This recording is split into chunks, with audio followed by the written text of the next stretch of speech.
What is up guys, Jack on Tech here, and I am back with an unboxing of something I just bought today. Alright, if you haven't noticed, I am a huge fan of Spider-Man, so if you've seen all the Spider-Man references or any Spider-Man things that I have in my videos, then that's why. Alright, so what I have for today is the 2020 MacBook Pro. Okay, let's get started. Alright, so I love how Apple has put like a pull tab right there. It's easier for you to open the box rather than just using a cutter, but apparently mine didn't work out so well. So, alright, so I got the 1.4 gigahertz in 256 gigs, and that is the baseline model. Man, these boxes are always hard to open. Okay, there we go. So I got my mic right here. I don't have a rig to, put it on top of me or somewhere close to me where it can't be seen, so it might echo a little bit. Alright, here we have it. 13-inch MacBook Pro 2020. Right, so what comes in the box?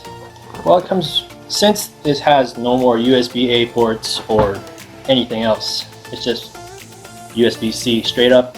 And it comes with 2 USB-C ports, and if you spec it up, then you get 4 USB-C ports. So it comes with the USB-C to USB-C cable right here. And let's go for the paperwork.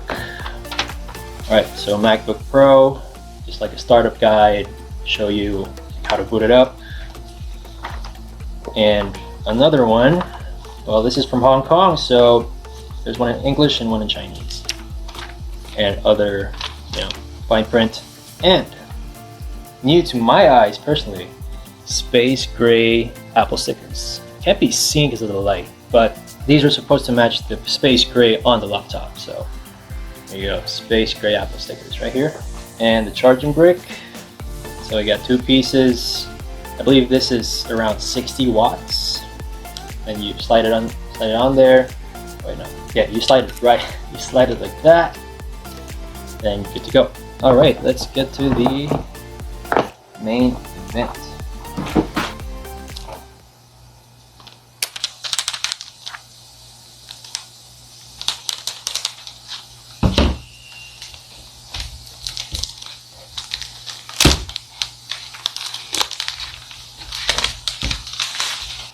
Oh wow. This looks amazing. Look at that. Oh. Okay, I'm definitely glad I got the space gray instead of the silver one, because it reminds me a lot of my 2015 MacBook Air. So, size comparison.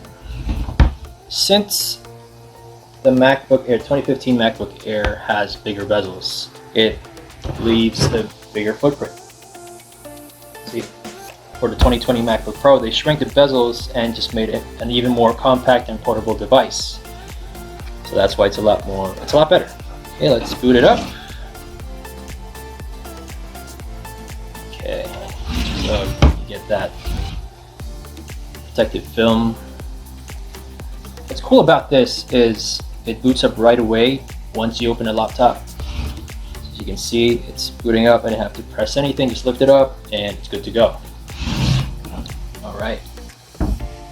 Oh wow, this is so nice. Man. Look at that, it's so sleek. To use English as the main language, press the return key. So, for the 2020 MacBook Airs, you will not have an option to opt out of the touch bar. It comes with all the MacBooks across the board. So you don't have those physical buttons anymore, but I think it's a good upgrade. It really depends on what you... Oh! Okay, I'm gonna boot this up real quick. But let me show you a quick comparison. Alright, so as you can see, the bezels of the MacBook Air is really big. But it wasn't that bad when I used it. With this, it's a thinner bezel and it's black, so it gives a more cinematic display compared to this. This is so sleek. And I don't know, but it's a lot thinner too than what MacBook Pros used to be. the past MacBook Pros used to be like really thick because of the CD drive, all the ports and all that. But compared to the MacBook Air, it's almost identical. Like, it's almost the same weight too. Alright, so I'm gonna give myself a week or two to use this and edit all my videos here and watch Netflix or listen to music and see how it goes. And after that, I'll make a video and tell you guys all my thoughts. I'm gonna be really happy with it. Oh, just a note, we finally get a physical escape key. So in the past MacBook Pros or MacBook Airs 2017, 2019, if you got those, the escape key can only be found in the touch bar. But now they finally got a physical escape key. And they returned to the inverted T arrow keys. And of course, the biggest upgrade of them all, they went back finally to the scissor switches for the keyboard, so there's more travel. It's not like it's not so stiff anymore, and it's less prone to damage as what I've heard from the butterfly switches. Alright, so that's it from the unboxing. I'm just gonna give myself maybe a week to use it around so I can let you guys know what really do you get with this 2020 MacBook Pro aside from all the physical changes. Alright, that's been it. Thank you guys again so much for watching, and I'll see you guys in the review.